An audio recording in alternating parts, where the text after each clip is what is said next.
What's up guys, and after a little bit of a break, I'm finally back with another video, and in this video I'm going to be going over my top 10 wins in the AFL for season 2020.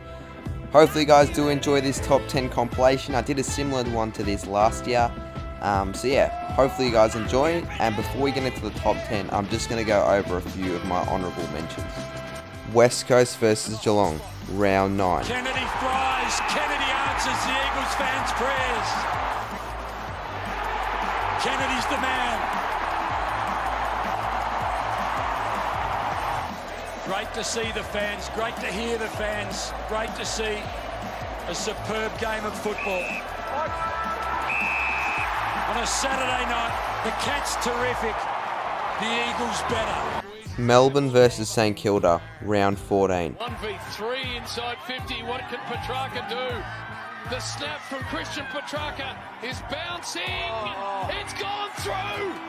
That is unbelievable! Take every risk, he's chomped up about 4 seconds doing nothing, now he goes down the line, marked by Kent, siren's gonna sound! Melbourne hang on, somehow! GWS versus Collingwood, round 4. His size and he's guiding it home, and Collingwood within a kick. This is a big victory for the Giants. Collingwood versus Richmond, round 2. So Higgins plays on, left foot around the corner. Gee, that's good. Gee, that's good.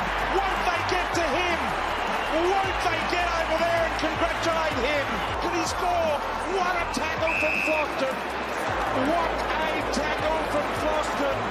Only the second time they've had a draw. The first was in June 16, 1970. You've got it, BT. Geelong versus Carlton, round 3. Fumble, still chance. He mobs up his mess and puts out the fire he started with a huge goal. Can't waste time now. Oh, that's that might be the game. That tackle, I think, will win the game. Eddie Betts, temperature test him. He's been hot. Eddie Betts, can you believe it? Eddie's back. All hail Eddie. Coming in at number 10, we have a thriller between Essendon and Carlton in round 4. Fresh of a bye the week before after a false coronavirus scare, the Blues were strong favourites to get the job done, even though the Bombers were yet to drop a game all year. The most out of it. Good-looking kick. He loved it, Mitch McGovern. After the Blues kicking the game's first 2 goals, the Bombers responded quick, kicking the next 4 out of 5 to set up what would be a nail-biting contest for the remainder of the game. Ball, he's gonna bounce through! The Bombers kicked 4 more goals in a row to snatch the lead early in the last, before the Blues kicked back to regain themselves the lead. To draw the Blues level. Beautiful! Right through the middle.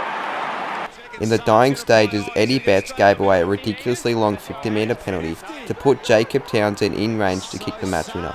His kick was on target but just fell short, allowing Carlton to hang on and win the game by a single point. Back into defence, Saad brought all the way into the centre. Going to launch a long torpedo. He's gone the barrel. Can they get a mark? Oh! What about Townsend? Right on the edge of his distance, though. Kicked a couple of goals in the 2017 Premiership for the Tigers. Can he win the game for the Bombers? Jacob Townsend, has it got the journey? Just touched on the line. Doherty pumps it wide. Listen to this. The Blues win it by the barest of margins. In at number 9, we have the round 17 clash between the West Coast Eagles and the Western Bulldogs.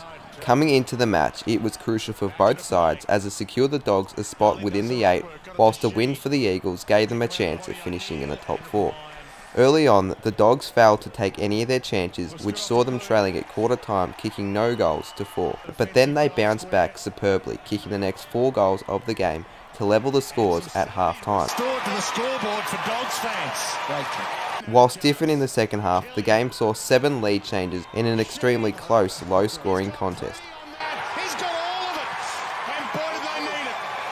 First goal for the West Coast since quarter time. In the last 4 minutes, Marcus Bontempelli kicked a crucial goal, which barely passed the goal line, to give the Dogs back the lead, but more importantly allow them to hold on and secure a significant 2-point victory. Seconds left on the clock, and this has been brilliant from the Dogs.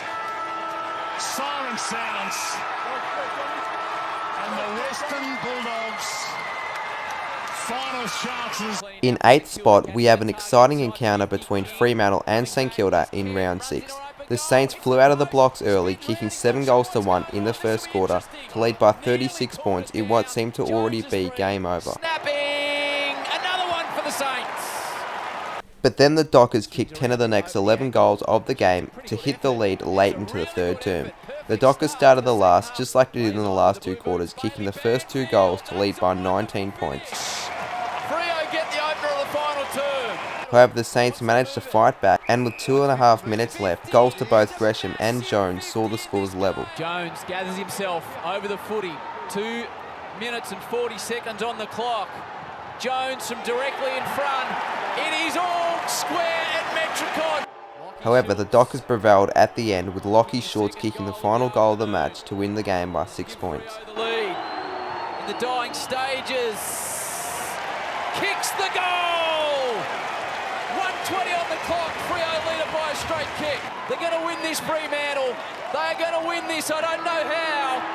Fremantle in a famous win. 7th spot is the elimination final between St Kilda and the Western Bulldogs. The Dogs took control of the first quarter before the Saints managed to fight back and gain a 7-point lead at half-time. Advantage is taken. Loney kicks the goal. Saints get themselves in front. The third quarter was won by the Saints as they took full control of the game, kicking 4 goals to the Bulldogs 1 as they enjoyed a 24-point three-quarter time lead and just about seemed home. This time doesn't miss. Straight through the middle. But then the Dogs were able to control the last quarter, with the ball basically staying in their forward end for the whole term. Goals to Hunter, Liberatore and Norton gave them massive chance as they kept surging their way forward. Dogs are still barking. Then, with 3 minutes left, Caleb Daniel received a controversial free kick to make it a 3-point ball game. What can he do? The little man in the helmet. He makes no mistake. It's a 3-point ball game. The Saints managed to hold on at the end to get the job done by 3 points, however suffered a crucial loss in Paddy Ryder, who started the game and injured himself late in the dying stages of that quarter. Another Saints game comes in at number 6, this time against the Suns in round 10. Strangely enough, this game was a Thursday night encounter thanks to both these teams' exciting brand of play, and this game was no exception. The Saints were the better of the two teams early on, kicking the first 5 of 7 goals, but then the Suns finished the quarter off in style, kicking the last 4 goals, including 2 to Ben King, to steal the lead in the main break. Dangerous one. Oh yes, the big King, eh? The scoring started to dry up in the third term, but the Saints still managed to kick the opening 3 goals to give them a 3-goal buffer. It's there. However, some Isaac Rankin brilliance sparked the Suns as they kicked 2 goals late. Rankin! Oh, we've been waiting for it all night. And he's off to the races. Take all the ground, young man. Steady and thread it. What a talent. In the last quarter, the Suns kicked the opening 2 goals to give them a 9-point advantage, but some Dan Butler brilliance allowed the Saints to hold on, kicking himself 4 goals as the Saints won the game by 4 points. For goal number 4. Magnificent. Going the wrong way. That'll do it. The Saints hang on in a Thursday night classic. At number 5, I had the low-scoring, thrilling preliminary final between Port Adelaide and Richmond. I have placed this game a bit higher due to it being a final, as the stakes are much higher. 2 goals to both Connor Rosie and Dustin Martin were highlights in the wet, slippery contest, as the game was extremely even, with the scores being level in the main break. Couple in a prelim at 20 years of age. With another even third quarter, an early goal to Charlie Dixon gave the Power the lead for the first time since halfway through the second. But then the Tigers managed to fight back thanks to Kane Lambert kicking the next 2 goals and then giving them a 10-point advantage. Last-minute bravery and desperation for Brad Ebert wasn't enough in the end, as the Tigers held on to win by a goal and put them in the 3rd grand final in 4 years. Off the ground, Richmond are going to on their way to the Gabba. The champions are still standing. In at number 4, we have a belter between Melbourne and GWS in round 17. A win for both teams was crucial as it kept them alive in the finals race. The Demons were the better of the two teams early on, kicking 5 goals to 2 in the first quarter. However, roles were then reversed in the second quarter as the Giants kicked 5 goals to the Demons 2 in one of the highest scoring halves of the year, being 47-47 apiece. The last quarter saw the D's taking the first blood, and Jared Rivers then kicked a free goal late to almost seal the deal for the Demons. On the left! That's unbelievable!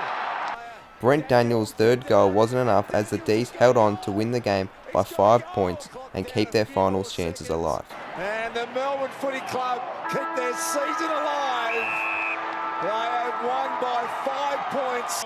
At number 3, we have another final, this time being an elimination final between the Eagles and the Pies. Prior to the match, the Pies were given absolutely no hope after just scraping into the 8 and having to play the Eagles away, with Kane Cornes infamously stating that they were just making up the numbers. However, they shut the critics up early on, with Mason Cox absolutely dominating early, kicking 3 of the Pies' 4 first quarter goals. But expectedly, the Eagles responded with 2 goals each to Darling and Kennedy, seeing them only trail by 3 at the major break. The Pies were able to withstand the Eagles, holding on to the lead at 3-quarter time before quickly losing it again early in the last. Well played. But the Pies then kicked 3 goals in the middle stages of the quarter, including a free goal from Brody Myercheck to give them a 13-point advantage with 5 minutes left. The Eagles managed to then kick 2 quick goals, but a Taylor Adams game-saving smother gave Collingwood the win by a single point, in what proved to be a famous victory. The siren's going to sound. They've won it. The unwinnable game. Collingwood have won it. In second place, we have the ball burster between the Dockers and the Blues, which was a game that the Blues needed to win to stay in the hunt for the finals. However, for them, they couldn't have had a worse start as the Dockers kicked 3 goals to none in the opening quarter. In a wet, scrappy contest, few goals were scored for the rest of the match, but the Blues were able to find their way back into the game, only trailing by 2 at 3-quarter time. The last quarter seemed just as scrappy as the game didn't see a goal since the halfway mark of the third quarter. An extremely controversial deliberate call in the last 14 seconds gave Jack Newnes a shot after the siren in an incredibly tough angle 48 metres out. After having to move chairs and extension cables, Jack Newnes kicked the goal after the siren to win the Blues the game by 4 points in one of the best goals after the siren in history. Set shot. He strikes it beautifully. He's got it. The Blues win it. Jack Newnes after the siren has won the game for Carlton. That is unbelievable. Now at number 1, I had the thriller between Port Adelaide and Carlton. The reason why I chose this game over Freo versus Carlton was because of the overall quality of the match was much better and more exciting. The Power were quick out of the blocks early, kicking the first 3 goals, before the Blues responded with the next 4 in one of the highest scoring opening terms of the year. The next 2 quarters were quite close, yet only saw 5 goals kicked between them, which also included Sam Walsh's mark of the year as the Power went into the last break up by 6. The Blues started the first half of the last on fire, kicking 3 goals to 1 and maintaining a 7-point advantage. The Blues were then let off the hook on multiple occasions, with easy misses to Dixon, Gray and Marshall proving costly. Couple of beauties, back to the square. McGovern fell over. Kane Farrell and Robbie Gray over the miss. He missed. Oh no! Robbie Gray then took a mark and had a set shot after the siren from a difficult angle and broke Carlton's heart as they went on to win the game by 3 points after the siren. Robbie Gray. The game is on his boot. He is the man in the arena. And all eyes are on Robbie Gray. And when everyone else missed, when the moment came, he seized it like no one else. Robbie Gray. So there we have it, guys. That is my top 10 best games of the AFL for 2020. Obviously, there'll be people who disagree with me, so down below in the comments, let me know your top 10 and let me know what you reckon should have been changed. Also, I thought I'd mention that I have my exam starting in a couple of days, so there'll still be a lack of uploads over the next 2 weeks, but as of November 25th, after that, the exams are finished, so I'll be back to my usual schedule in terms of content, and I'll be getting a lot more videos out back then, so stay tuned for then. If you're new to the channel, make sure to subscribe for more AFL content, and I'll see you guys soon in my next video.